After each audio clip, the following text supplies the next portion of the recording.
Boxing fans, Miguel Maravilla here with the recap. Here we go with the highlights. Boxing weekend kicked off Friday night as super lightweight Antonio Toño Moran scored a 6-round knockout against Luis Mueca Solis to win the WBA Fede Centro title. Friday night at the Osceola Heritage Parks Event Center in Kissimmee, Florida. The bout was televised by Boxeo Telemundo.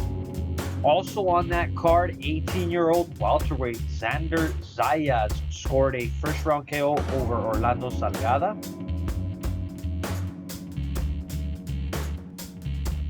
And from Mexico City at the TV Azteca Studios, 2016 Mexican Olympian Joselito Velasquez was brilliant as he won a unanimous decision over Brandon Gallardo. Velasquez was just precise, just his hand speed was on point.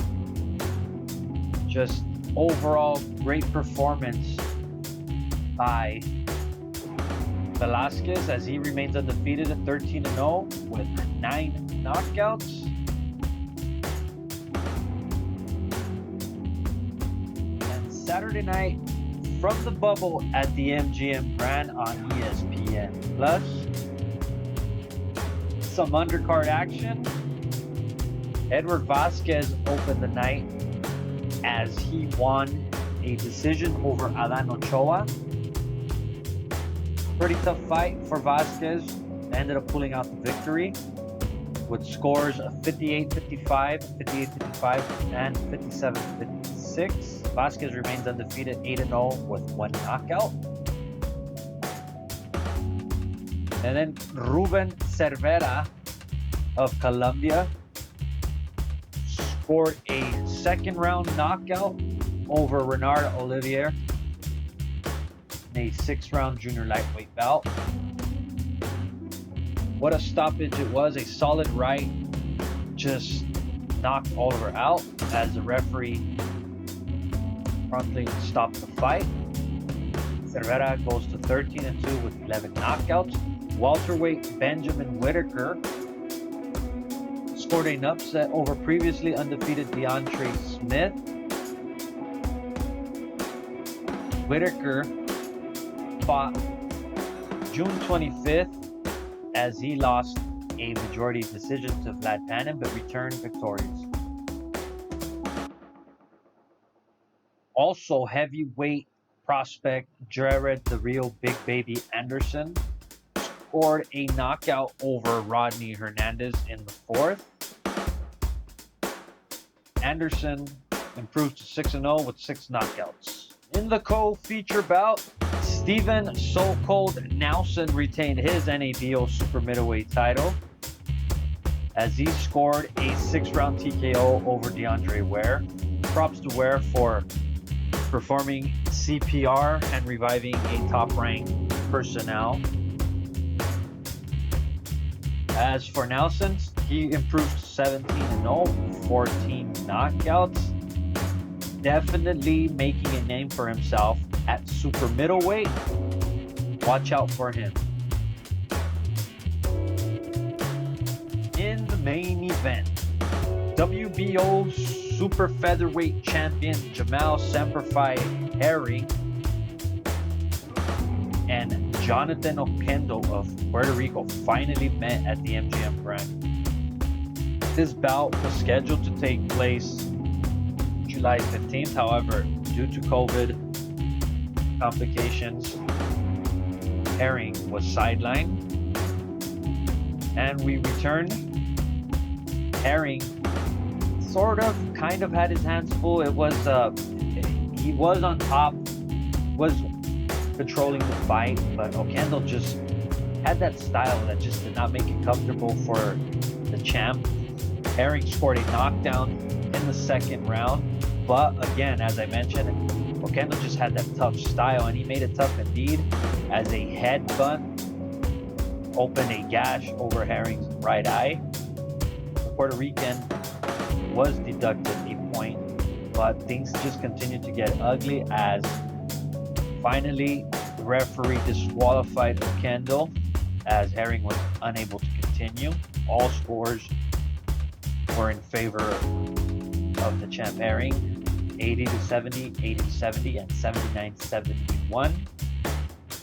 As Jamel Herring retains his WBO super featherweight title, improving his mark to 22-2 with 10 knockouts. Herring looks forward to a possible showdown with former world champion Carl Frampton, as he called out Frampton for a possible showdown later this year. Thompson Boxing Promotions hosted a card Sunday night from the Omega International in Corona, California, as Saltamontes Saul Bustos and Luis Lopez of Corona squared off. What a battle it was.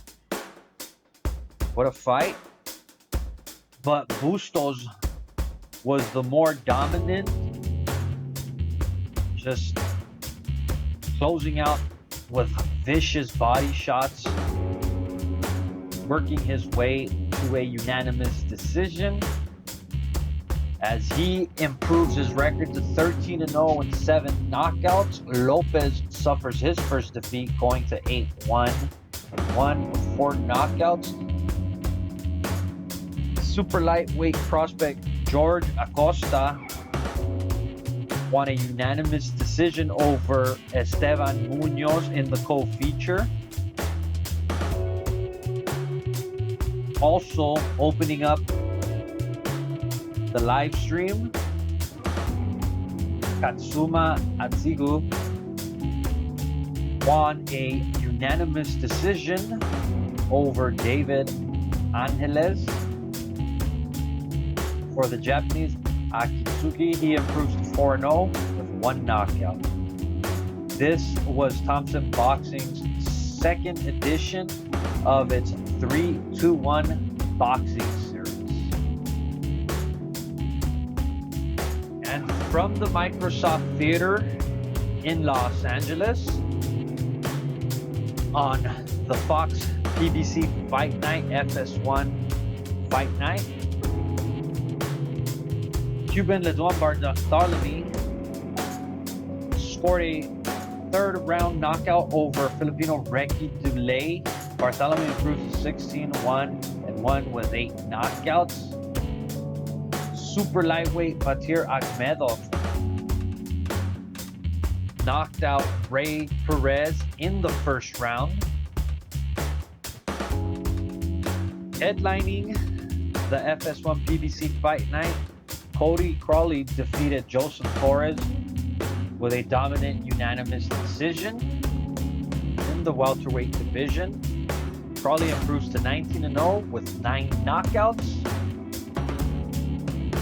And on the Fox PBC telecast, Omar Relampago Juarez won a unanimous decision over Dakota Linger. This in the super lightweight division. For Juarez, he improves to 9-0 with 4 knockouts.